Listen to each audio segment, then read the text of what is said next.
యేసయ్య నామంలో మీ అందరికీ శుభాలు తెలియజేస్తున్నాను. ఈ జూన్ నెల 20వ తేదీ కొరకు దేవుడు మనకు ఒక వాగ్దానాన్ని తెలియజేస్తూ ఉన్నాడు.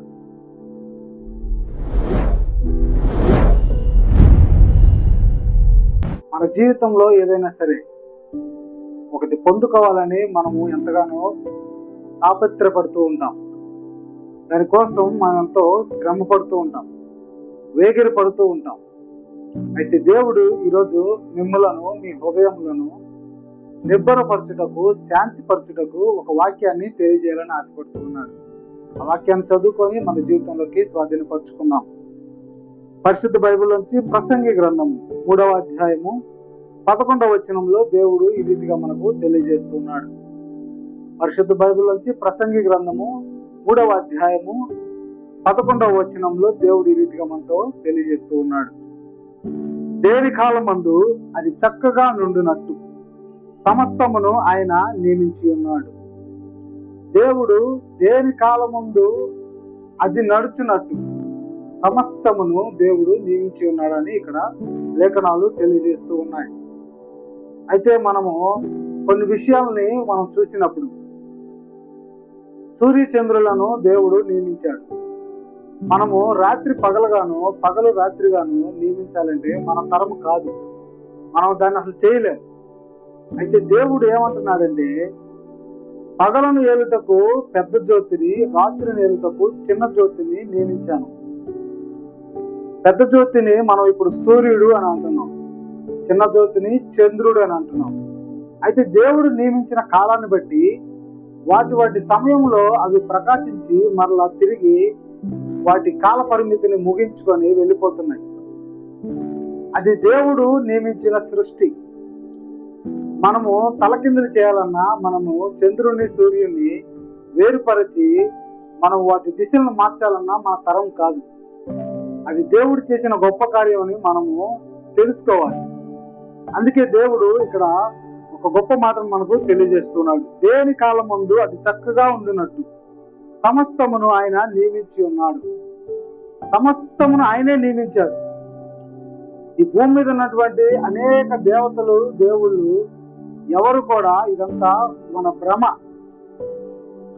ఇక్కడ జీవము కలిగిన దేవుడు అనే మన యేసుక్రీస్తుని మనము విడిచి, ఆయనను మరచి అనేక మాదిరిగా మనము పూజలు పురస్కారాలు చేస్తున్నాం. వేటికి పూజ చేయాలి, వేటికి మనము ఆరాధన చేయాలి, అది తెలుసుకున్నప్పుడు జీవము కలిగిన దేవుణ్ణి మనము గుర్తెరుగుతాం. మనతో మాట్లాడినటువంటి వాటితో మనము సావాసం చేస్తున్నాం. అయితే మాట్లాడే దేవుడు మనకున్నాడు. ఆయన మన కొరకు కొన్ని సిద్ధపరిచి ఉన్నాడు. భూమిని మన కొరకు సిద్ధపరిచి ఉన్నాడు. మనకు ఆకాశ జలములు, భూమి మీద ఉండేటువంటి జలాలను మన అవసరాల కొరకు ఆయన నియమించి ఉన్నాడు. మన నిత్య అవసరాలకు, మనకు తినడానికి కానీ, మనం వాడుకోవడానికి కానీ, వనరులు కానీ, వాటన్నిటినీ దేవుడు ఈరోజు మనకు సకలంగా, సమృద్ధిగా మనకు ఏర్పాటు చేసి ఉన్నాడు.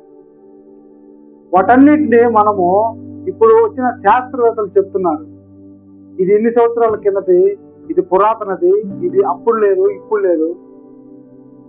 వీటన్నిటిని కొంతమంది వాళ్ళ సైన్స్ ని, వాళ్ళ జ్ఞానాన్ని ఉపయోగించి వాళ్ళు కొన్ని చెప్తున్నారు.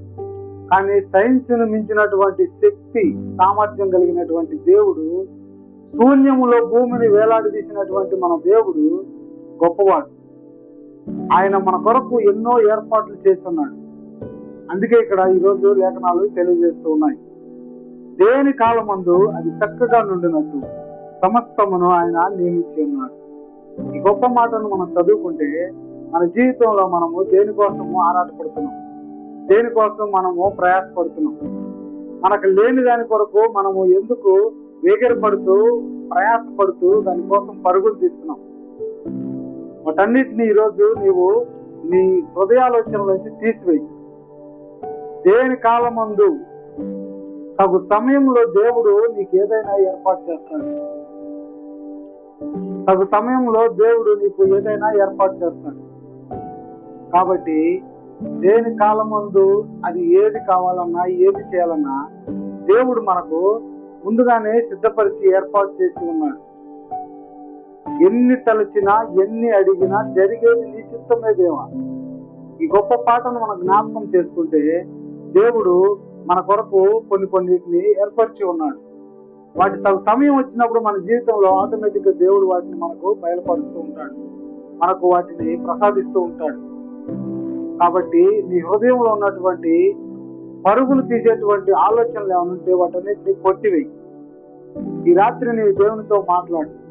ఈ జీవితంలో నీకు ఏ సమయంలో ఏది కావాలో దేవా మీరు ఏర్పరిచినటువంటి ఆ మేలులు, ఆ కృపావరాలు, ఆ ధన్యతను నాకు మీరు దయచేయండి దేవా.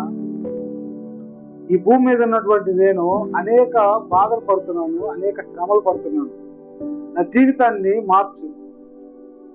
మారా నీటిని, చేదు నీటిని మధురంగా మార్చిన దేవా, నా జీవితంలో నీవు మేలులు చేయని ఈరోజు నీవు ప్రార్థన చెయ్యి. దేవునితో నీవు మాట్లాడు. తగిన సమయంలో నీకు ఏది అవసరమో అది దేవుడు నియమించి ఉన్నాడు కాబట్టి దేవుడు నీకు ఆ సమయంలో అది అందజేస్తాడు. కాబట్టి మన జీవితంలో దేని కొరకు మనము ప్రయాసపడుకున్నా దేవుడు రాకడ కొరకు మనము సిద్ధపడి ఉండాలి. దేవుడు మనతో మాట్లాడేంత వరకు మనము ప్రార్థనా జీవితాన్ని గడపాలి. దేవుడు మనతో ఎప్పుడు నిత్యము మనకు కాపరిగాను, మన చుట్టూ చెడు దురాత్మలు రాకుండా ఆయన కంచెను మనకు ఏర్పాటు చేసి ఉన్నాడు. ఆయన బిడ్డలం మనం, ఆయన రక్తం చేత మనల్ని కొనుక్కొని ఉన్నాడు.